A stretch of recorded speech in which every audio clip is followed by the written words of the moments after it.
क्या companies China को छोड़ के इंडिया में इन्वेस्ट करना चाहेंगी? इंडिया कैसे अपने तरफ फॉरेन इन्वेस्टमेंट अट्रैक्ट करेगी? जरूरी बात, इंडिया बाकी एशियन इकोनॉमीज को कैसे टक्कर देगी? चलिए इस पूरे मुद्दे को समझते हैं द यूथ स्पीक्स विद देव के इस एपिसोड में। At the stroke of the midnight hour, when the world sleeps, India will awake to life and freedom.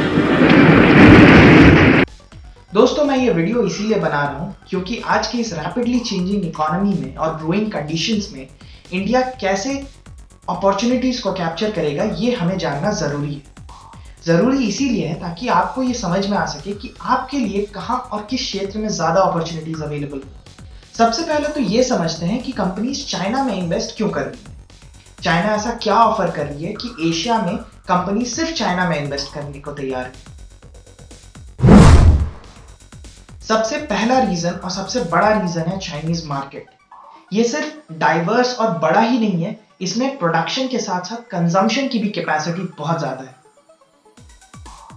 दूसरा इंपॉर्टेंट फैक्टर है कैपिटल। कोई भी कंपनी कहीं भी बिजनेस स्टार्ट करने से पहले कैपिटल खोजती है। कैपिटल के मामले में China one of the best है पूरे वर्ल्ड में। फैक्ट्स की बात की जाए तो चाइना के पास सबसे बड़ा बैंकिंग सिस्टम है पूरे वर्ल्ड का। चाइना के पास सबसे स्ट्रॉन्ग बॉन्ड और शेयर मार्केट भी है। इसके साथ ही चाइनीज गवर्नमेंट सब्सिडीज प्रोवाइड करती है फॉरेन इन्वेस्टमेंट पे और कुछ कंपनीज को पार्टली फंड भी करती है। तीसरा इंपॉर्टेंट फैक्टर है स्किल्ड एम्प्लॉयज का।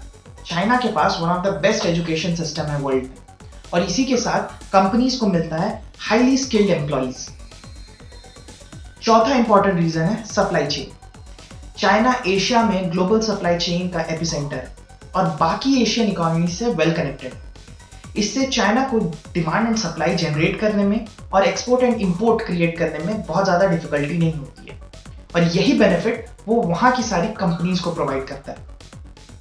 यही सब रीजंस है जिससे कंपनीज अट्रैक्ट होती हैं चाइना में इन्वेस्ट करने के लिए। लेकिन इसके साथ साथ कंपनीज को कई मुश्किलों का भी सामना करना पड़ता है। आइए समझते हैं इन मुश्किलों के बारे में। पहला और बहुत ऑब्वियस रीजन है चाइना की गवर्नमेंट। चाइनीज गवर्नमेंट सोशलिस्टिक और अथॉरिटेटिव गवर्नमेंट है। इसका यह मतलब है कि कोई भी कंपनी हो जो चाइना में इन्वेस्ट की है उसमें गवर्नमेंट का इंटरवेंशन रहेगा ही।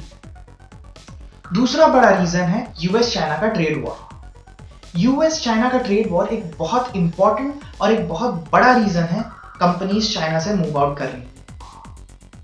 रीजन ये है कि कंपनीज को चाइना का मार्केट एक्सप्लॉइट करना है, लेकिन यूएस के मार्केट को रिटेन करके, उसको छोड़ के नहीं। तीसरा इंपॉर्टेंट रीजन है उनका लेबर कॉस्ट। चाइना में अब लेबर कॉस्ट भी हाई हो रहे हैं क्योंकि चाइना की इकोनॉमी अच्छी हो रही है। इससे उनके सारे लेबर के कॉस्ट हाई हो रहे हैं। लेबर कॉस्ट हाई होना और उनकी इकोनॉमी अच्छी होना उनके प्रिंसिपल एडवांटेज को खराब कर देती है। चौथा रीजन है गवर्नमेंट पॉलिसी। चाइना की गवर्नमेंट बहुत सारी नई नई पॉलिसीज निकालती है, स्पेशली एनवायरनमेंट को लेके। इससे मैन्युफैक्चरिंग कॉस्ट और प्रोडक्शन कॉस्ट हाई हो जाता है। यही सब रीजंस हैं जिनके वजह से कंपनीज दूसरा लोकेशन खोज रही हैं ताकि वो वहां शिफ्ट कर सके। लेकिन हमें हमेशा ये याद रखना चाहिए कि हम बात कर रहे हैं सिर्फ 5 से 7% ऑफ कंपनीज जो चाइना को छोड़ के दूसरे जगह शिफ्ट करना चाहती हैं। अगर हम बाकी एशियन इकोनॉमीज की बात करें तो इंडिया के पास उसका ओनली एडवांटेज रहता है उसकी मार्केट। इंडिया का मार्केट बहुत बड़ा है, इसके साथ साथ इंडिया के पास वैरायटी ऑफ कंज्यूमर्स भी हैं। लेकिन अगर हम बाकी चीजों की बात करते हैं, for example infrastructure, innovation capacity, financial system, ease of doing business, connectivity, तो ये सारी चीजों में Singapore, Thailand, Taiwan, Malaysia, Japan, ये सारी आसियान नेशंस यानी association of South East Asian nations India से बहुत आगे है और मेजॉरिटी ऑफ कंपनीज इन्हीं कंट्रीज को चूज करती हैं बिजनेस करने के लिए। इसी के साथ ये कंट्रीज ज्यादा से ज्यादा सब्सिडी भी प्रोवाइड करती है एफडीआई यानी फॉरेन डायरेक्ट इन्वेस्टमेंट को इंप्रूव करने के लिए। अब दोस्तों ये समझते हैं कि इंडिया का एफडीआई इंप्रूव करने के लिए क्या अप्रोच होना चाहिए। ये एक बहुत सिंपल सी चीज है दोस्तों, लेकिन बहुत ज्यादा इफेक्टिव है। वर्ड ऑफ माउथ एक बहुत पावरफुल टूल है। कोई भी इंटरनेशनल कन्वेंशन हो, किसी भी प्रकार का इवेंट हो, हमारे लीडर्स को, डिप्लोमैट्स को, हमारी गवर्नमेंट को ये आर्ग्यूमेंट रखना पड़ेगा कि इंडिया रेडी है फॉरेन इन्वेस्टमेंट के लिए और कंपैरेटिवली एक बेटर प्लेस है बिजनेस करने के लिए।